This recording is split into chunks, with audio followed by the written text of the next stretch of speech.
Hello, welcome to Who is Agile, the video edition. My name is Ivanur, and today I'm going to talk with Zuzana Sochova, or Zuzi as she likes to be called. Now, where do I start to introduce Zuzi? She's one of these agilists that looks to me like she's been around for ages. She invited me to Prague, I think, in 2010 for the first time to talk about agile, and ever since we keep running into each other both on and offline. She published some really two great books, The Great Scrum Master and the Agile Leader. And since I read them, I keep recommending them. I was also really proud that she wrote a tip in my Tips from the Agile Trenches about collaboration that I love really much. And she has a podcast that's actually one of the few things that I've been keep listening in the pandemic. And she also has a YouTube channel that is pretty nice that she started because she actually is scared, hates video, whatever, and she tried to go and learn from it, which is something I like very much. In short, Zuzi is an agilist. Like I love them, much smarter and funnier as I am. So, without further ado, welcome, Zuzi. Welcome. Thank you very much for inviting me, and thank you for such a nice introduction. Yes, indeed. You were on my first list of my first conference speakers, so that's a long time ago. Indeed, 2010. It was like, Yeah. and it was a real great conference. It was not yet an agile conference, if I remember correctly. Now, there was one Um, track, yes, and we tried to actually do experiment if people are interested, and if we like it, and if we can organize it, and if speakers will arrive, etc. So year after we started Agile Prague conference actually, and then we run it almost 10 years. Hopefully yeah, this year and is going to be a next year again, 10th year anniversary finally. Extended a little bit, yes, yeah.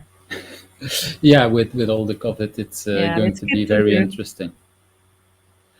So let's jump into these questions. So my very first question is, what is something people usually don't know about you, but has influenced you in who you are?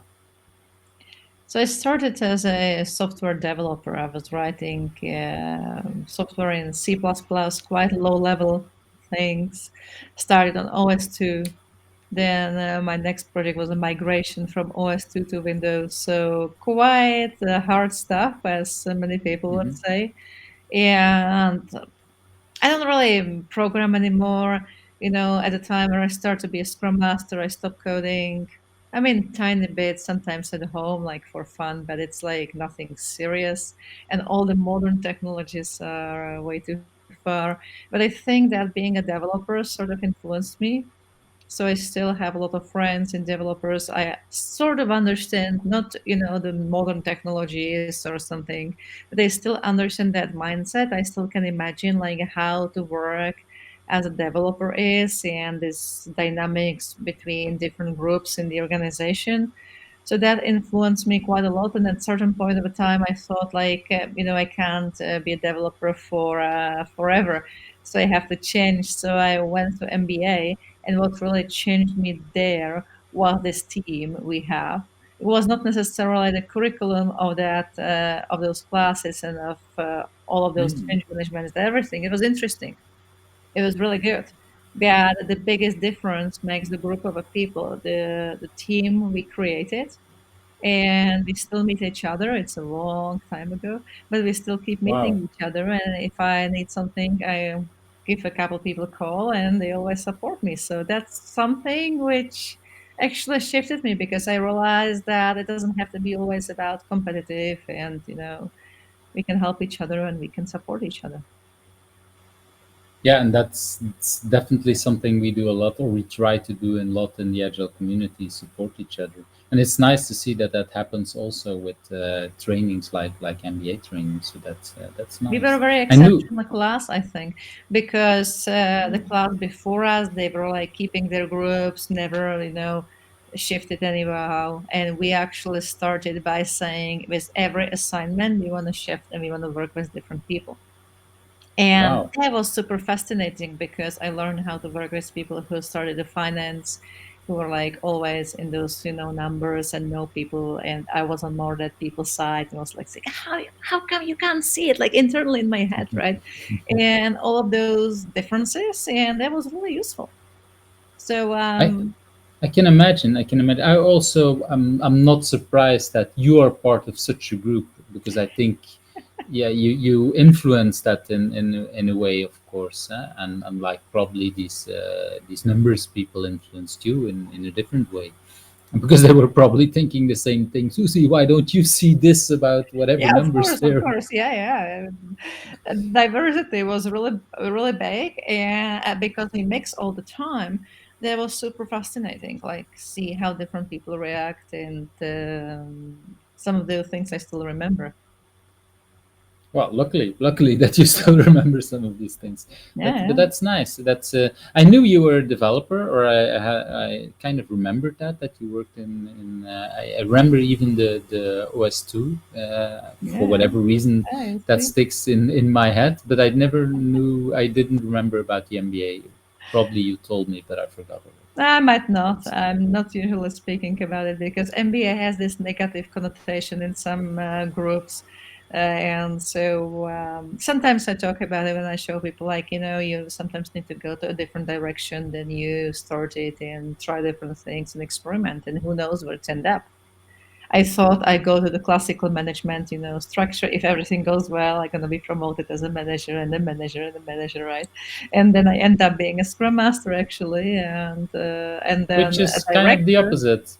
Yeah, and then the director. But at that time, I actually make it completely flat structure was like almost no managers as much as we could at that time, and really shift like everything to very different approaches. So try different things, experiment, and who knows what happened next.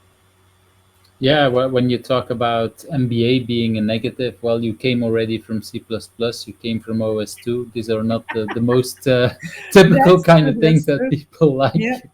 So you seem to choose some of the sometimes harder parts. But like what I Mm. said in the introduction, also with your video, I really loved your first video on YouTube where you said, okay, I hate it, and I just came out of a, I don't know what it was, a training where it said It let's was challenge a each it other. was a agile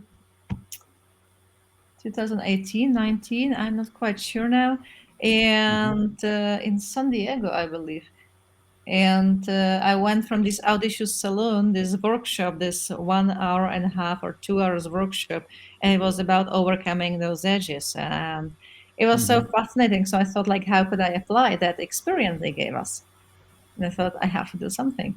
So I did. So So you walked out and you created a video. It's yeah, I already on remember the seeing venue that. of that event, and Yeah, I remember seeing that video and I was like, wow, okay, we're really, yeah, putting the edge for yourself. It's mhm. wonderful. That And now, brings I me. speak to video to people every day, like on the classes and coaching and everything. And Well, you prepared yourself for that's true. the whole That's pandemic true. in That's that true. sense, a year ahead or 2 years ahead. So Yeah. that's nice. So it brings me to the next question, which is, what would have become of you if you would not have been into IT? Do you have any idea where what could have been on your path? So I started in more like a hardware. I think both my parents started in hardware. They shifted to software later on, but they still have a strong preference in hardware. And they've been showing me different things even when I was a kid. Like, they bring you the work and show you things. So I think I would be somewhere in hardware. I studied telecommunications. I really like it on a high school. And I Hmm. was thinking the digital is really important there, etc. And then I went to university, and on my first grade, I actually signed up for some more advanced classes because I was interested in that subject. And I've seen those old, professors who's been still teaching the telecommunications the same analog way. And I said, like, no way, I'm not going to stay there. So I asked my friend, like, where shall I go? I was so disappointed. So I said, where shall I go? I said, I'm studying computer graphics. They're quite nice folks. So I said, okay. I'll go to computer graphics. So that's how I But ended up studying computer graphics and all that software engineering and everything. And then my dream job was actually doing some user design and something which users see, like something which I can really give to users, be on that front line and everything. And then again, something happened, right? One of my professors, he said, "Do you already have a job?" Because we've been finishing, right? And everything. I say, "Yeah, but I don't like it there. I'm going to change it once I graduate, right? And once everything finish." And he said, "Yeah, I can recommend you to a good company." I was like, "Yeah, I don't know. I'm looking for some real business." Something like that was going in my mind, right? Like no mhm. research, nothing like that, right? But I don't like to say no, so I guess I said yes, of course, I'll have a look. And I show up there. And they walked me around that company. And it was so fascinating, showing me how they do this software and hardware also for defibrillators and pacemakers and Wow. air traffic control and all those wonderful projects. And they look like a nice people, so I eventually said yes and end up doing something completely different than I always thought I will. And But I that's again some hardware again, if you no, say. that was I was on the software part.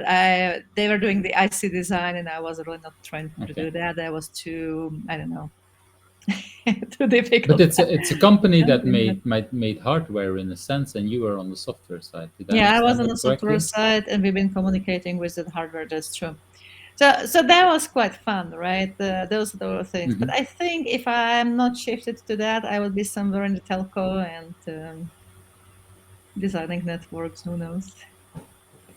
Yeah, telco is also a big world today, Mhm. so like that you could have probably ended up well, who knows where. True, So true. that and it's well, and it's again also a lot in interaction with IT. I don't think we can do telco without information and without Nowadays, development.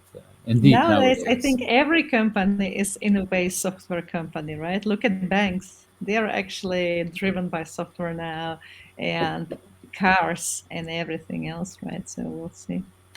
Yeah, a car is basically a computer on wheels these days, and banks, the whole fintech is indeed doing very interesting things on a Yeah. lot of things. And even healthcare, if you see the big data that is coming from, yeah, from even for the vaccines, a lot of the things are done even in Mm. on computers these days, which is hopefully helping them to progress faster. So indeed, if you're not into IT, probably that it's yeah, that is a lot harder to answer all the time. So for me, that next big interesting question is, what is your biggest challenge, and why is that a good thing for you? Because I know you like challenges, so I'm really interested to know what is your biggest challenge, what you consider your biggest challenge.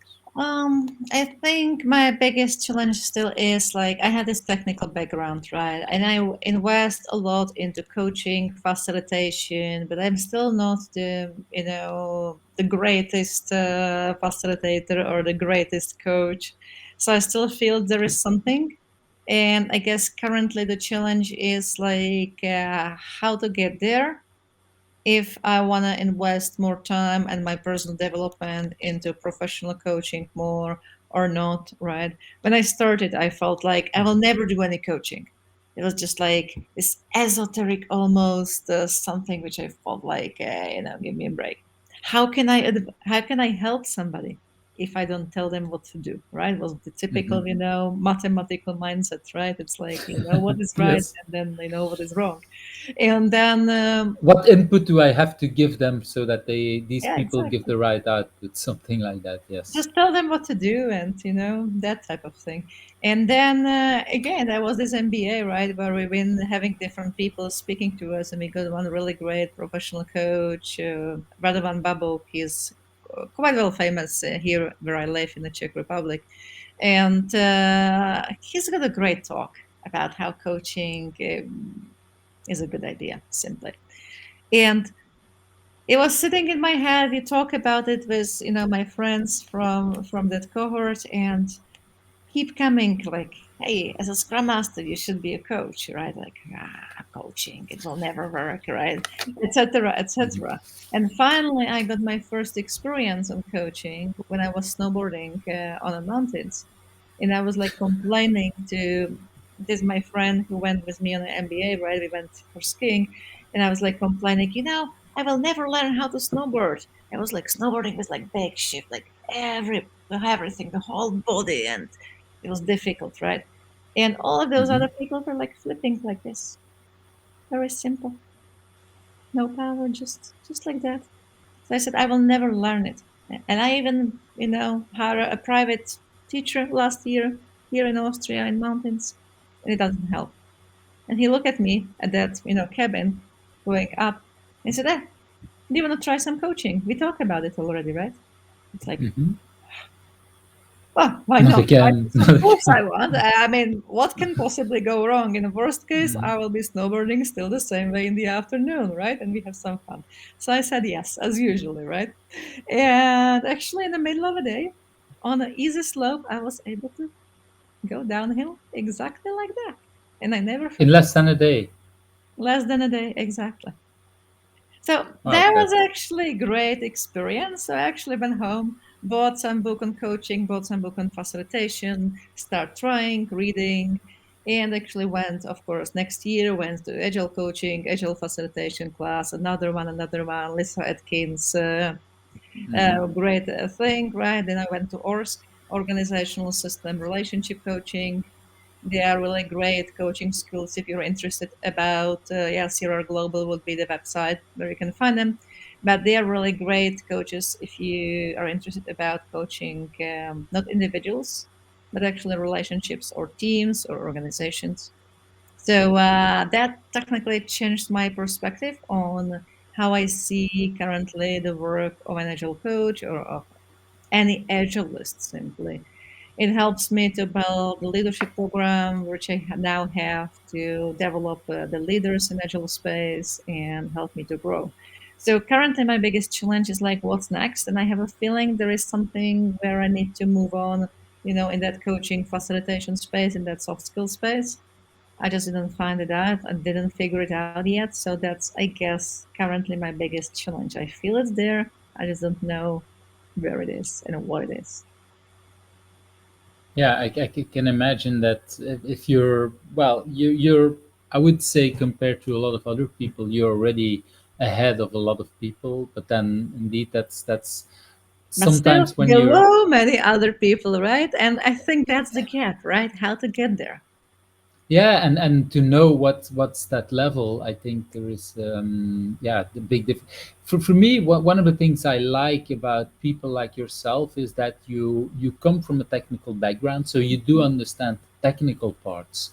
um, and I know some really great agile coaches who don't have that experience, and sometimes they lack some understanding on how to talk with some developers.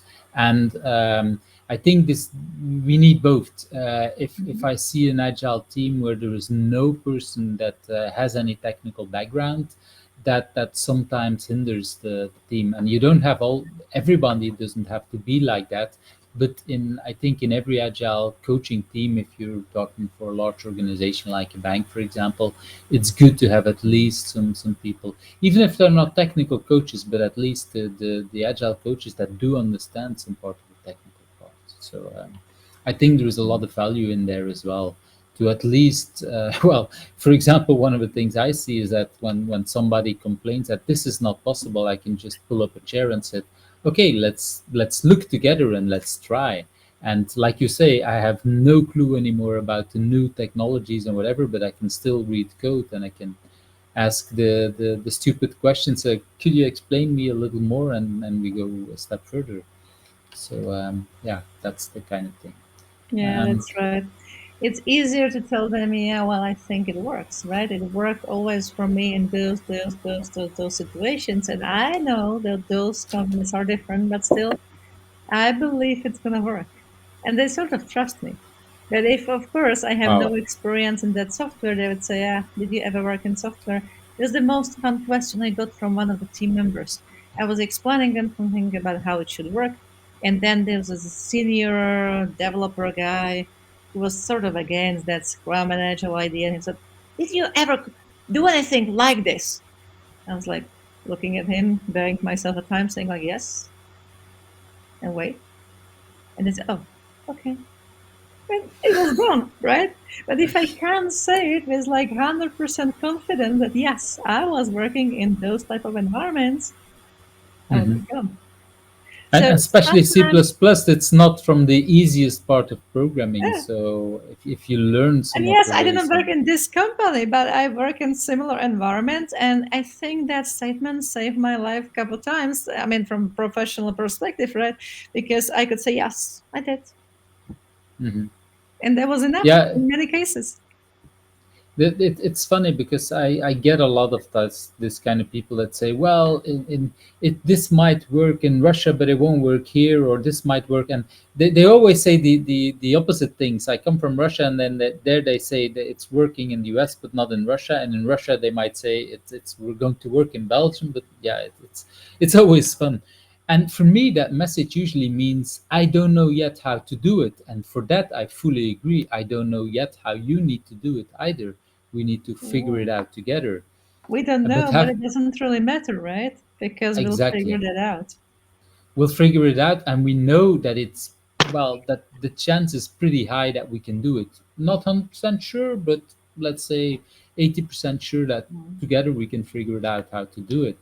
And that statement, like you say, if you just say yes, I've done something similar, Mm. it eases a lot of people. That is true. And it's a good reminder because I sometimes keep forgetting that. So sometimes you want to add too much, and maybe just a statement like "Yes, I've done it before" is enough for people to hear it, to get comfortable. So whenever I meet you, I feel that you're a driven person because you want to learn. Like you said Mhm. already a few times, you sometimes say yes to things that you're not sure if you want to do it, and you figure it out. So I do wonder what is the thing that drives you, because I feel you're a driven person. Um, Or I maybe you're think not, but that's my assumption that you're a driven person. I like to see. I like to see the change, a better So, thing. So I like to see people like you see them here, they're complaining, they're demotivated, and you show up there 6 months after, and they're actually taking it over. And I like to see different teams, different places, different cultures, and sort of yes, they are different, but actually the change in the mindset you need to do is always the same. Like, are you willing to take over the responsibility and ownership and take it over and start sort of becoming a leader, as I would say, because leadership is a state of mind. It's not, I don't say manager, but become a leader, take the ownership, responsibility, say, I'm going to do this and I'm going to take care of something. So I really love Scrum because it helps me to build those self organizing teams, those people mhm, who care, those high energetic, high performing teams, I would even say. So I don't really care that much about those events or roles or anything. I mean, yes, when we implement it, I do care because they are useful, but it's not about it.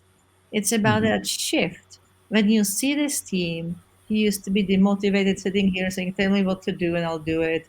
And at 5 p.m., I'm leaving home because I don't care, right? And then Mhm. after you help them to see things in a different angle, they actually look at it from a different angle and say, "Hey, we want this. And we just improve this thing. And have you heard about this? We just get a great success with our product in." And I feel like, yes, that's awesome. Yeah, Maybe, that's like you say. This is what gives you, or at least also gives me energy. You hear back from a team some months later, and all of a sudden you see like, wow, okay, they got it, yeah. and we don't need to know much. Indeed, in like you say in the beginning, it's important to get some clear things about where we are to help out like the ceremonies and things like that. But there is a moment that's no longer important. You just see it in their eyes, basically, on how they arrive in the morning, how they leave. Like, okay, the energy is there, Yeah, the basically. energy. It's That's all about that energy, which actually needs to translate to the success of that organization as well, right? So if they speak about that value, if they speak about customers, if they show you, okay, we did this because it was useful because of that, then you're fine. And I also seen those organizations who are saying like, "We are a great agile team," but all what they care was like, I don't even know. Do we have a daily scrum? Yeah. So what? You have a daily scrum, right? It needs to translate into business. Like, do you perform? What is the value? Do you care about the value? Can you define it? So very often, if they tell me we have a great team, I ask them, okay, so what are you doing here? What's the time of work you do? And if they tell me, hey, I'm, coding something in Java, yeah. So what? What's the value? mhm. Right? And those good teams, those really good teams, they will tell you, oh, we actually, do this system which communicates with something, and as a result of that, hey, simple message, you can just fly on an airplane, right? As like, oh, cool, right? Like, perfect. I don't have to know the details, but they care. They understand. They know their customers. If you ask them like, who are your customers, they tell you. They know them. It's not Mhm. like we got this text document and we read it and we code it and then we forget about it. One of those things, Yeah. you asked me, what motivates me, what drives me, right? One of those teams, I just remember it was a bank, and there was this person who was sent by his manager to me saying, like, "Yeah, I'm not sure if I shall ever work here, and I'm not sure, don't want to try it." And then next we talk, right? And next week he show up for another like 1 hour session, and he said, "Oh, that's such a great! For the first time in my life, I see the value of what we are doing." It's like, wow, Hmm. that's exactly those kind of things. If that shift happens, that's what Yeah. I feel like that's why I'm here. And that's That drives you. like, right. And there are sometimes people who struggle because when I teach classes or when I, work in organizations, I often try to show them like how it should be the star on horizon, right? Like Hmm. that's how it should be. So right? You don't gonna be there tomorrow, the day after, not even next year, most likely. If you know where that star is, that's gonna You be can go actually there. not a large difference, right? And there are people who will struggle, who might be even angry. It will never work in my organization. Yeah, I know. And they might be Or right. Some for it's some organization that might be right. yeah. Well, my experience says that they all, not always, but very often come back and saying like, "Hey, you remember me? I was this person on that class giving you a hard time the other day. Well, now we are ready." And that's actually great.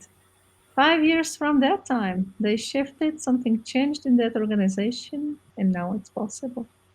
So things are different. Never say never, right? Things will change. Yeah, I like also that you point out the fact that it's then so much, well, a few years later or something like that, because it's when people come to a course, they sometimes, or when they're sent to a course, managers then think like, it will, well, things will shift in like a year or two. No, it will take a while. These kind of changes, yeah, it takes a while. um, so these are already really nice achievements if you can get people who are kind of, well, maybe not burned out, but kind of in a kind of depressive way of looking at their jobs, and if they find the star back, like you so nicely said. So if you look at your achievements, what do you consider your biggest achievement that you have so far?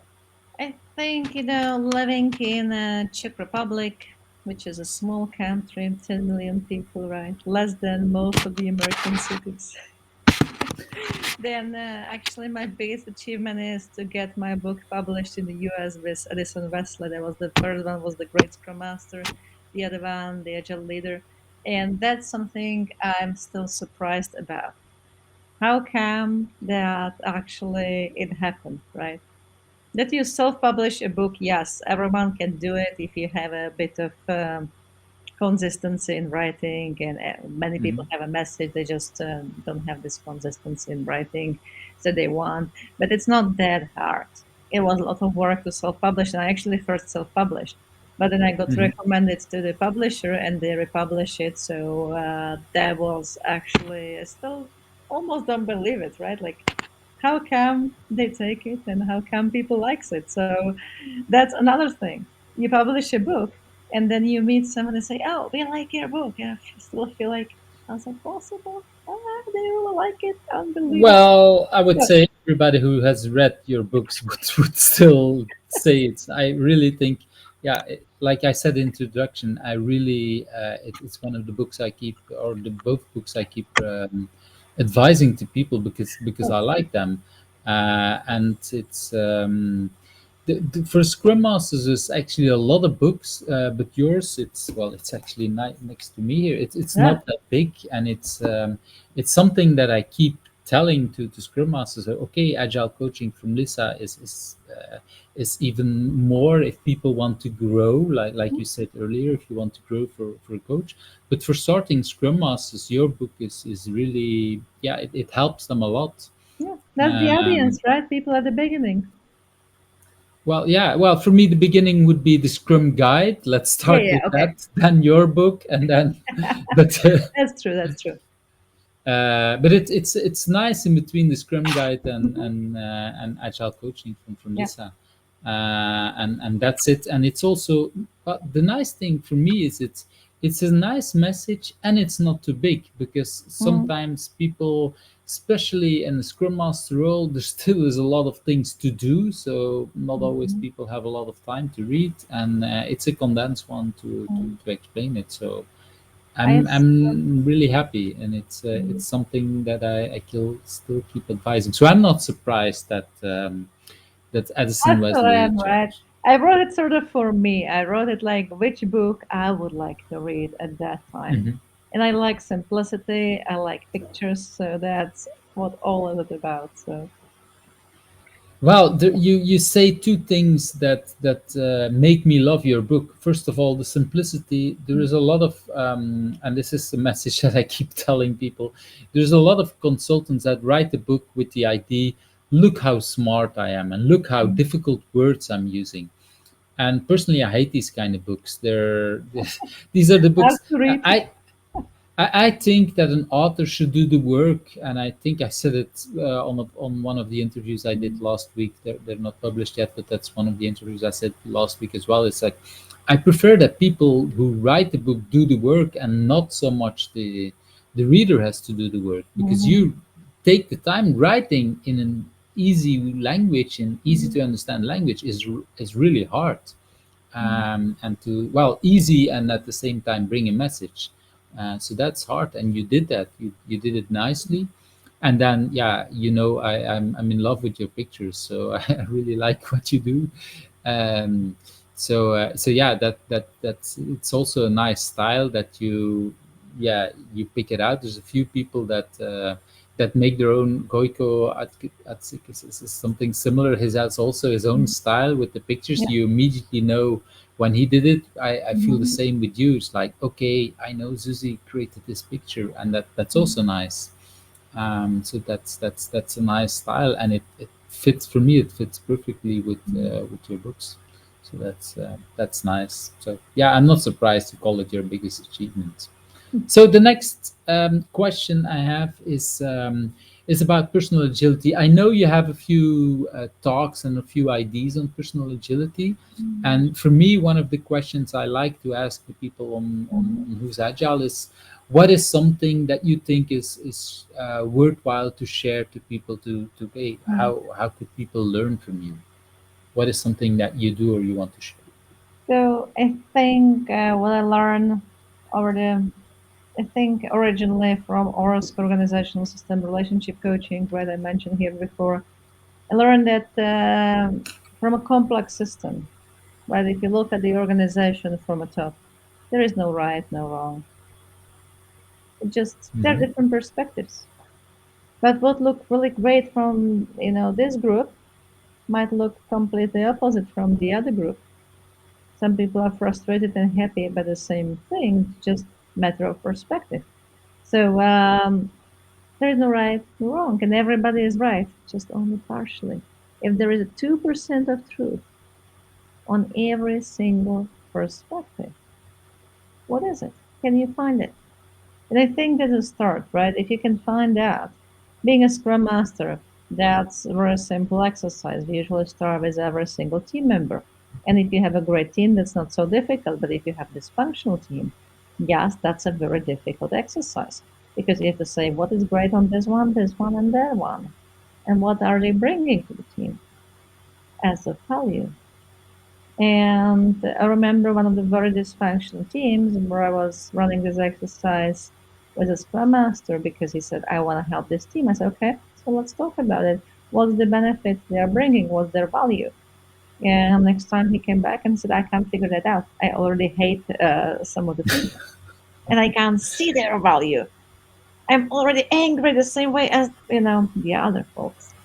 So it took me quite a long time to get him again, not down, but again up and see things from a distance. And to And just to try it, to be ready in that. Yeah. yeah, and see like what's good on her and what's great on him. And that was stuff, it was like visible on a distance from me, but I'm independent. I'm not Yeah. with them every single day, so it's super easy to take that stance. But if you're in, you will need to take an effort and learn how to do it. And I learned through, failing many times myself as well. So I'm not saying it was so simple all the time for me either. Of course not. So just as a heads up, right? That it is difficult, but if you can do it, I think you can fix in a team. Because then it's just a matter of coaching and facilitation. So they actually talk about it and you make that visible for them. But and the same thing then, of course, applies to the entire organizations and different teams and larger ecosystems. So what you learn at a team level, you can then apply pretty much everywhere else. And of course, if you're strong enough, you can start applying it in your private life, which, yeah, is It's what even harder. because in your private life, you are very often angry and frustrated about things, and it takes a lot of strength to say, okay, I should not be. So I remember one of those things when I was super angry, and I knew it, I should not be. I was having this inner conversation with me, like, remember that's what you teach the others, and now you should say it to yourself. And I know it took me like a day or two to sort of sort it out in my head. So, Yeah. you know, I recognize that. I remember a certain moment that I wanted to take a time out in a discussion with my partner first, yeah, for yeah, whatever stupid reason, because yeah, why are we angry? It's always a stupid reason, of course. um, but I still remember walking out, taking a break, so going to my car with the idea I take a break, I just go somewhere for an hour, and while walking out still shouting something that I should do. That afterwards I thought, why couldn't I just shut up 5 more minutes, because it was so more, it would have been so much easier. But yeah, of course, it's that's like you right. say, it is hard at these, especially at the moments that you're really angry for, and yeah, for what? So Usually it's for something stupid. usually the trick is catch it before you start to be angry, early enough. And that's what you need to practice. But anyway, there is one more thing which is maybe one more tip, which is maybe more simple to apply, and that's do small things. Small, we call it experiment in agile space, right? But small things. If you don't know if you're afraid of speaking in front of people, do some small videos on an iPhone. In worst case, people will laugh, right? And in best case, they send you a message they like it. So, do something small and then keep doing it until you feel like that's a natural way. And then you can start doing something bigger and bigger and bigger. But then you usually don't mind that much. I remember before I started doing those videos, right? I said, that's a really funny story. I said, I will never talk in front of the people. I'm afraid of everything. And my husband says, yeah, you first take a lessons at university, you can, teach there. So I was speaking in front of students, right? In my language. And then he said, and now I was still complaining about it. And I say, Hmm. apply to that conference. So I eventually, we have always a long argument about it. I say, no, I will never do that. And he said, you need to do this, right? So I applied for a Czech language conference, and people, guess what? They like it. Wow. That was a feeling. They said, okay, and now you have to go to international conference. I was like, no, I'm not going to do that. I can't speak in English in front of a people.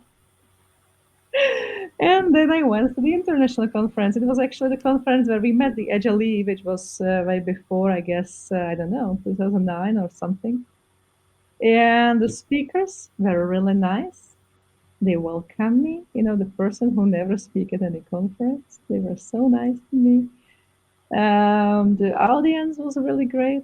So I actually started organizing conferences because of that, because I want to bring that experience back to where I live in Prague.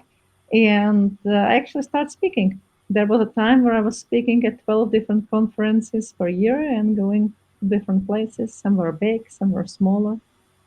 I remember that one conference in Moscow when they've been translating as well. So there were two rooms where they translate. One I was speaking, the other one was there's a screen, Translating in Russia.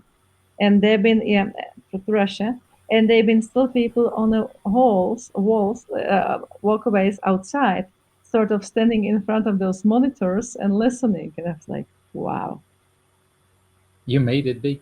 they're really there, you know, and they listen and then they walk to you and ask you some questions. So I feel like I still don't think I'm the best speaker ever. I still need to improve that, right? But those type of moments are like feeling, hey, and you were afraid to speak in front of 10 people. Well, Who I do think you bring a really important message there, because a lot of people have the feeling, and I had the same feeling when I started, that when you listen in conferences to speakers, they're like the best, and they're so confident. But that's not always the case, like you say. And I know a lot of people that really still feel uncomfortable speaking.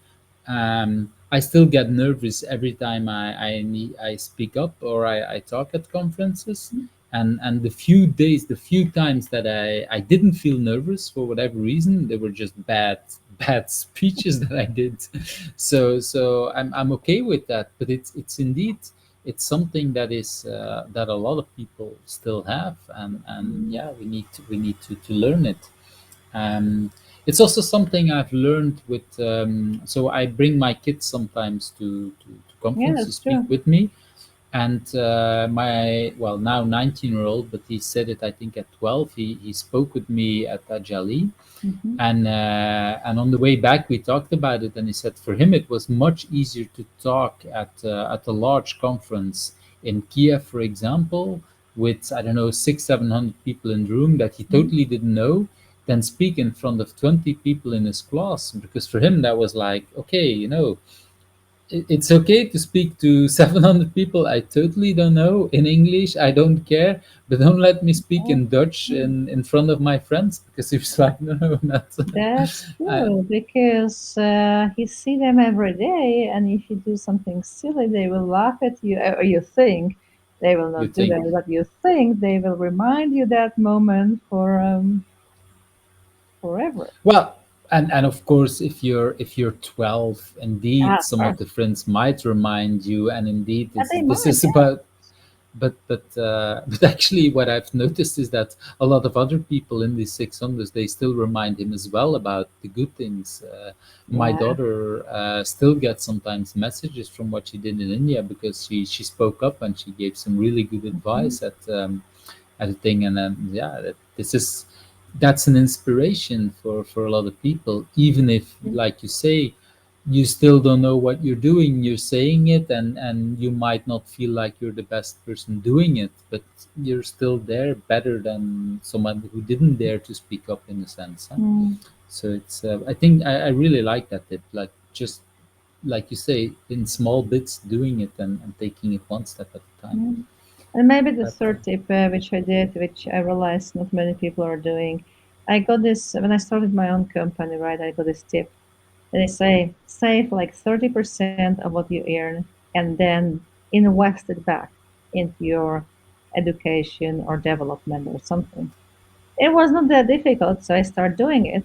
And then when I actually started going to those classes, like Lisa Atkins was in California, so you need to fly to California. I rent the car and stay a couple days extra, and I keep doing this type of thing. But I realize actually the 30% is more than enough.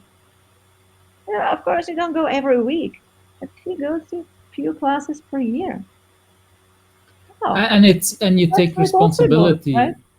You take responsibility for your thing. I've been also from since I started becoming independent, somewhere between 10 and 20% of my revenue I'm putting into my own education, Yeah. not my profit, but just So my by the way, it revenue. was not 30% at the end, but I try to save it somewhere aside, like keep it there for my good feeling that I can do anything.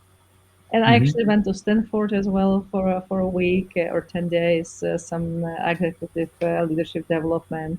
And again, those things are expensive, but if you sort of plan If it you and keep say, okay, saving it. I want to do something this time, and I want to do something else this time, and I want to try this, then you can actually do it. Hmm. So that habit of sort of internal retrospective, where do I need to grow? What do I want to do next? What went well? What doesn't, right?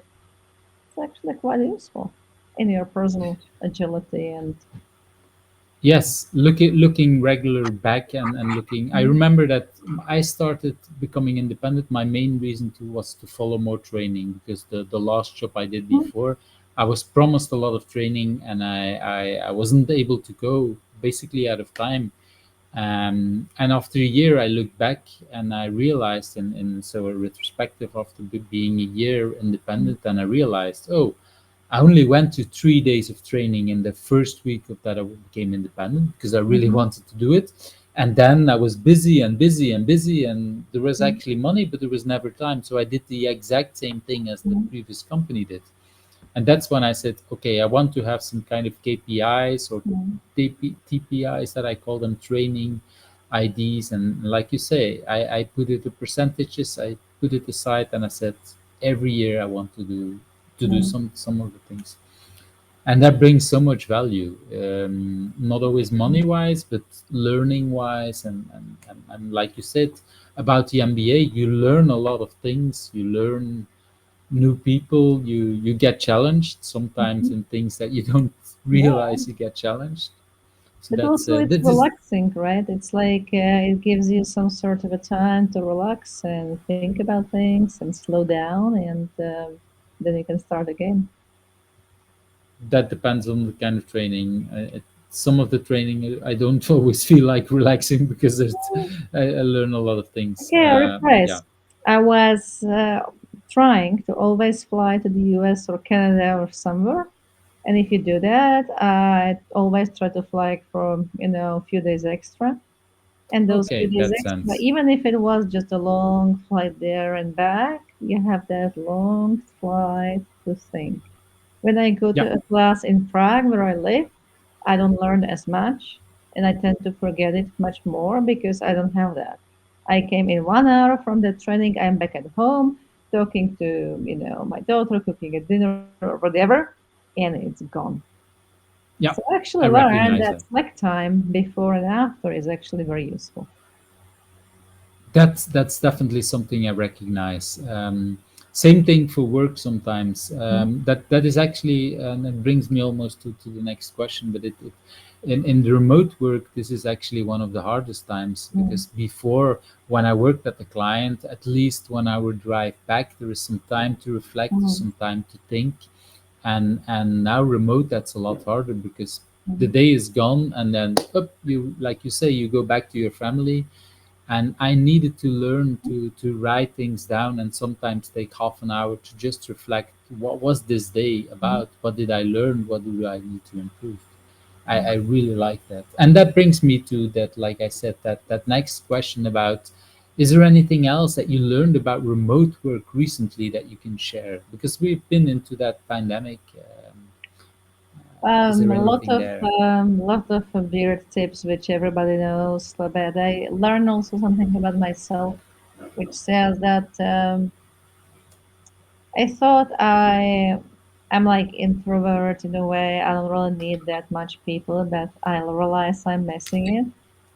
And Hmm. just seeing, those pictures doesn't really compensate for seeing the real people. Seeing the real And people and I was hugging struck. them. I Yeah. was struggling with it a lot, and then actually one of the reasons why I started to do the podcast was actually that I can talk to different people and have this type of conversation with them because I realized I'm missing it. At a class, you're as a trainer, so you have a different mindset. But during the Hmm. breaks, where you meet somebody at a coffee, you have a different, or during lunch, it's different. But during the breaks on the virtual training, it doesn't work that way. Exactly. Even if it's a Hmm. small chat, it's different. So I start Yeah. missing it, and I realized like I need to somehow start compensating for that, and that's still ongoing. So that's something about me, and which translates back to the organizations. Like, how do you compensate for this lack of connectiveness? How do you compensate for the lack of relationship? Because a lot of the organizations are going on a depth now. They still build on top of the relationship they created before. And now, how long After it two will years, stay? that's going down, and yeah, I And see new people that. are coming in who never met them, who never been on a drink, who never been, in that, funny restaurant where we were always laughing about that waiter or whatever that was, right? They don't have those stories. And it's sort of Hmm. fun. And then I think unless they create a specific different way how to compensate for that and how to create and focus on relationships, we just lose it. Hmm. So Yeah, I that's for me something that. I'm trying to work on the podcast, but also I started inviting people sometimes on my classes, and we're having those virtual chats, and I start to be more conscious about who I write and how can I keep those people to stay in active relationship, I would say. I like that because it's indeed where, for example, I've been personally going to a lot more evening events the last 2 years, but international evening events. Before it was in Belgium, I go to an evening Hmm. event, I stay there way too long and I come back late. But like you say, I miss these things. But now I go to events in London and Toronto, whatever. But I try to arrive early and leave late for the Hmm. exact same things. So the after talks Hmm. for me are the things that drive me most to these kind of events. And like you say, to talk to people like you that yeah, that I would typically meet at conferences and to have these extra chats. And Yeah, I think this is also one of the reasons why I started Who's Agile now in the video because of that exact same yeah, reason. Like no, you say, no. let's talk back with people. Mm. It's a nice thing, Mm. and we need to find ways to connect. A silly thing that I started doing this year, well, silly, it's something I started doing this year is that when I send my invoice to my current client, usually you before I've just created my invoice and I gave it to for whoever was the administrative person, and I had a small chat with that person. So now what I'm doing is every month I'm writing a monthly mail about okay what happened with my family in the last month or something like that to kind of create a connection with an Mm. administrative person that I've never Mm. met because Corona. Mm. Yeah, And yeah, and I find it very inspiring to do that, to just look back every month and say, okay, what do I want to share with a person I haven't met and create some kind of connection. Like you say, nice. it's hard to do that, but I think it brings value. It brings Yeah, value. definitely it does, right? And I talked about it with Elena the other day, and she said that she's really trying an organization where she was coaching, like doing the gaming night and maybe some drinks and morning coffee and like different things. And some people only on audio, they even go for a walk only and just talk. With some people, they play something. With some others, they have some active thing. With some others, they just have some sharing and drink coffee. Like for every other person, you need to come up with a different way how to bring them Hmm. together. But they were really investing into building more relationships and social connectiveness among the employees. And I think that's something which organizations often miss going to virtual. They say, oh, now you're sitting at home, so you don't spend that 1 hour traveling, you can work more. Yeah, exactly. No, no, no, no. We need to have some kind of, yeah, coffee moments. Let's organize that, and not do one meeting after the other, but let's Right. build some. Well, it could be a meeting, but let's build on the social part of the meeting. Let's put it like that. That is a very good tip. Well, and that, I think that kind of brings us to the next question, or your answer to that next question. The last book that you read, or at least the book that you want to share about. Well, last book I read was Harry Potter because we are reading it with my daughter. But I have a That's different also good. yeah, it's good. Yeah, I was surprised how good it is when we've been reading it together. So it's better than some other kids' stories. But yeah. So, but my real recommendation for the book is Art and Science of Facilitation from Marcia Ecker. And Hmm. Marcia is a really great person if you're looking for somebody who is great facilitator or who knows everything about facilitation. That's Marcia. And Hmm. yeah, this book pretty much looks into facilitation. What I like on Marcia is that she's not too married to those tools, right? Like half of the Agile community would be speaking liberating structures and tools and how exactly and it's not about it. It's more about that mindset. It's more about can you bring that neutrality? Can you? I still remember what Lisa Atkins told me in one of her classes, like dance at the moment, right? Can Hmm. you react? Can you walk them through difficult times, etc., etc.? So, if you want to know more about facilitation, that's my personal recommendation. I like that. Like you say, it's yes, the tools are handy. Once you have some things in your toolbox, like you say, you can dance around the right moment, and you can bring out the tools. But it should never be about the tools. It should be about reacting. Um, and no matter how well we prepare a certain meeting, retrospective, or a workshop, if the audience is not ready for what we prepared, well, we need to be able to dance around it and maybe use another tool or drop a tool or whatever. That's Mhm. it's sometimes hard, I see, as a facilitator, because I prepared so well a certain thing, especially remote, a certain tool that works really nice, and we start the meeting and then somebody says like blah blah blah whatever. It's like, okay, let's drop everything we prepared, and what's the real issue here? Yeah, and that's actually really great. I remember with Marcia, you know, we were helping Business Agility Institute to run their Business Agility conference every year in New York City. The last time was like when the pandemic hit, so in the middle of that event, we were like losing people because they don't stop feeling comfortable. They were afraid they will never go back to, to their homes, etc. But actually, I really have to admire all of the group of great facilitators we got there because they all were able to dance at that moment and help those people to do whatever they want. Whoever want to talk, they talk. Still running the conference format with the deep dives and helping them to digest the information. Some shifted to virtual, where we were actually trying to offer the similar experience in the virtual world, like one in a spot.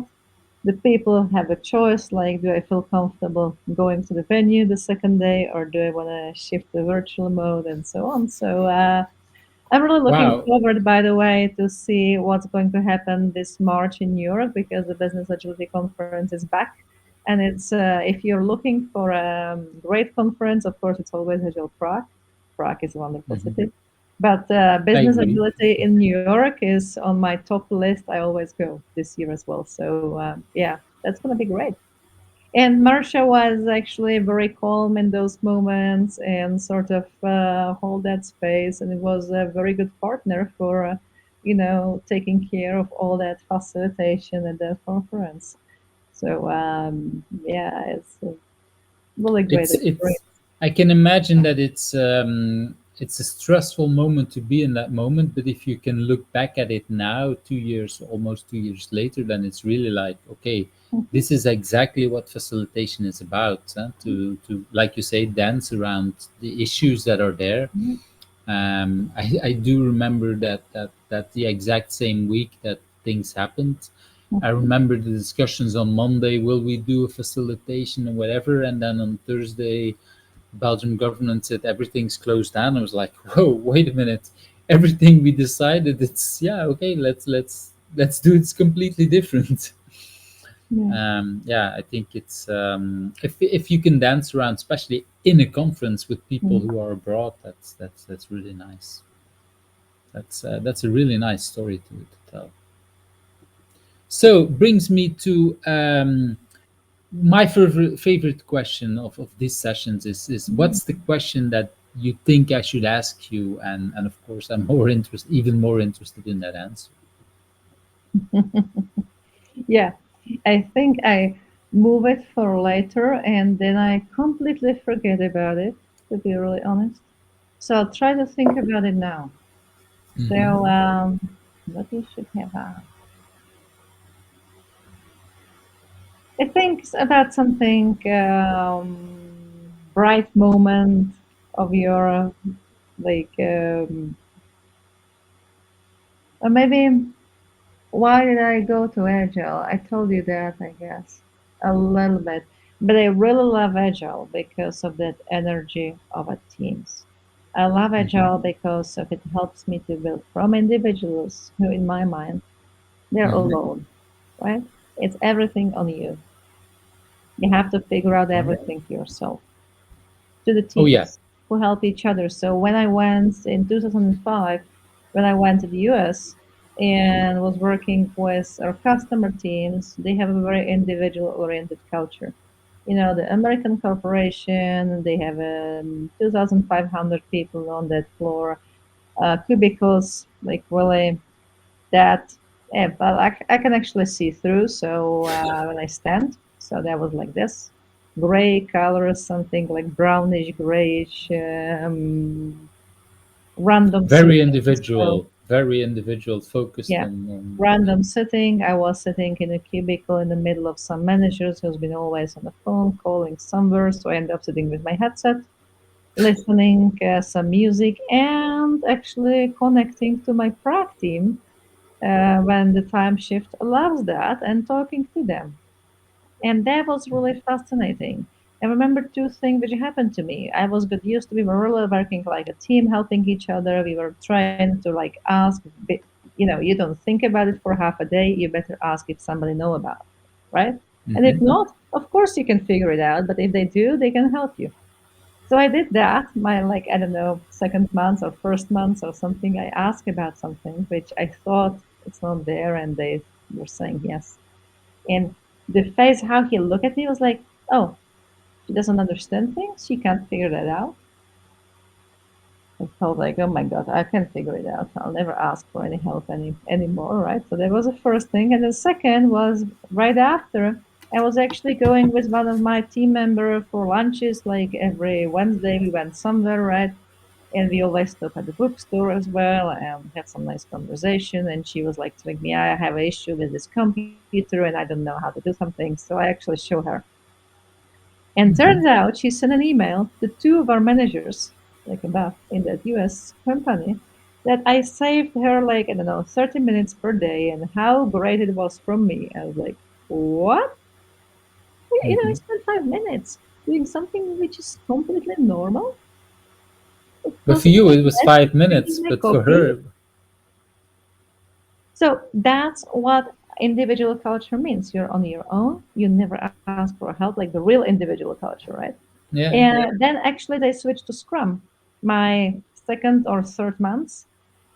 And that was a big shift because they shift us to conference room where we were pair programming, running all those Scrum, you know, events and everything, plus that pair programming, and that was fun. I mean, looking backwards, it was fun, right? But it was very difficult for me as well because I was way too structured. Then we did it at Prague, and way too intensive, I would say, in a Because different you way. were moving from all alone to full day pair programming. Did I Yeah. understand that correctly? Wow, Yeah. that's and in the beginning you said you still felt feel sometimes introvert. So I can imagine that even there, that And that so that that was really fun. You still have your cubicle, so you can sort of go there and read your emails. So that was like safe spot where you can go when you want to be alone. But Mhm. you were expected to be working as a pair in that meeting room. So that was like hybrid between Scrum and extreme programming, and that was pretty fun, right? So, but once you got used to it, that environment which I have at Prague with my own team when I come back, right? I feel like, yeah, that's what is really the most important. So how can Mhm. we help all the newcomers saying like it's not about you? We don't want any heroes.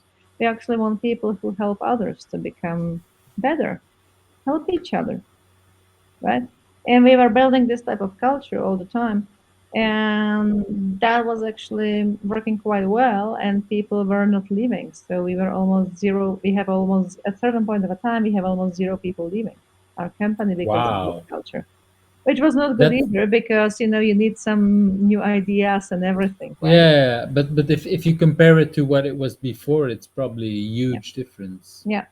So those type of things. So I really love agile. Maybe the question would be, what brings you to agile space, right? And I think this notion of togetherness, and I think we were from this part agile even before, a little bit like team oriented versus individual oriented. I really love teams when they Mhm. work well, not a group of individuals, the teams, where they The have one teams. goal all together and they all go for it.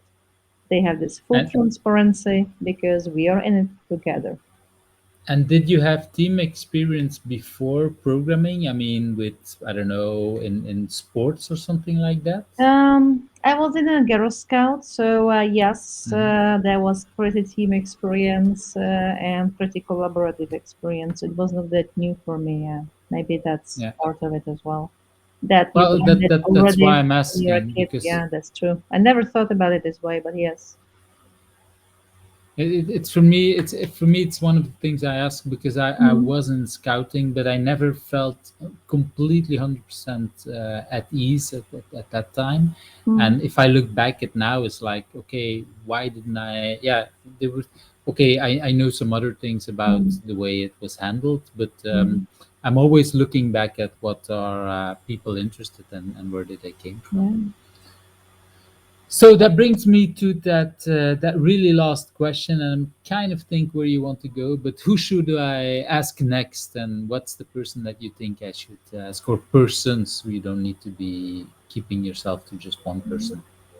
So, so I have two recommendations. I have one which is Elena Vasilieva. She is a Hmm. agile coach living in LA right now. She is also a filmmaker, so she's doing documentary Wow. movies, and she's really great at it. So, if anyone from the listeners are thinking about documentary movies, Elena is the right person, and she likes to do things very differently, looking at things from a very creative angle. So I would recommend you to talk to her. And Hmm. the other one, I talked about Marsha's book. So Marsha Aker is my second recommendation. She's super interesting facilitator and great friend. So both of them are actually great friends. So Marsha, I saw that coming, but I think these are two great women to invite and to talk next to. So I'm looking forward, or I hope they both accept and that I can talk to them. But sure.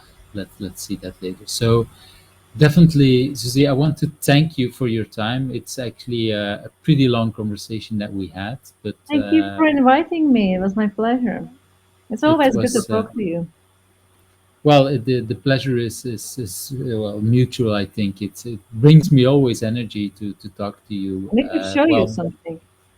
I still have. wow. You Okay, I'm not see? even sure if I have That's markers a on my pen own I pen. got from you on the first conference. So it still works. I still write with it. So. Wow. Yeah, I know they were really great pants. I loved it, and I gave I gave too much away because I don't have them myself anymore. That what But happened. That and the company where I bought them, they don't sell the exact same type. And when I reordered them, the next batch were not that good, so I stopped ordering them. But well, uh, it's unique now. but yeah, it's unique. It's definitely unique. So it's nice to see that these bands coming back. So that's well. Thank you for your time. I hope that my audience or audience enjoyed it as much as I did. So thank you very much. And for the people, well, you know how this works. Like, subscribe, click that bell, whatever you want to do on YouTube to get these things. So thank you very much. Bye Thank bye. you.